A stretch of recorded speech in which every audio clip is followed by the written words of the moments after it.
Hi friends, எல்லோரும் எப்படி இருக்கீங்க? நல்லா இருக்கீங்களா? இன்றைக்கி காலையில் பாருங்கள், டைம் வந்து இப்போது 5:30 தான் ஆகுது. வெளியே வந்து ப்ரௌனியோட தங்கச்சி, உள்ளே வந்து ப்ரௌனி கத்துற சத்தம் கேட்குதுங்களா? 2 பேருமே வந்து ஓயாமல் கத்திக்கிட்டே இருந்தாங்க. அம்மா இப்போ தான் எழுந்து லைட் போட்டாங்க.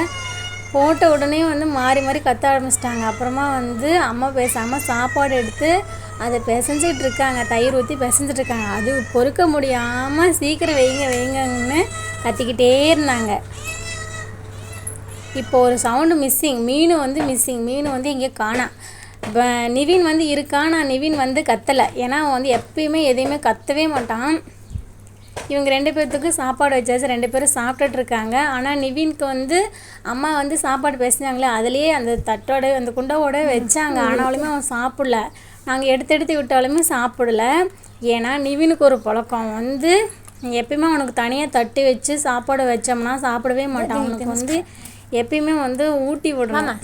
அது ஒரு பழக்கம். அதை நாங்கள் பழக்கிட்டோமா இல்லை அவனாக பழகிக்கிட்டானா என்னன்னு தெரியல. அவனுக்கு வந்து இந்த மாதிரி தயிர் சாப்பாடு இல்லாமல் அதில் அந்த தண்ணியாட்டம் அதை நம்ம எடுத்தோம்னா ஒரு லிக்யூடாட்டு வரும் இல்லைங்களா? அதை தான் வந்து அவன் சிப் பண்ணி நல்லா சாப்பிடுவான்.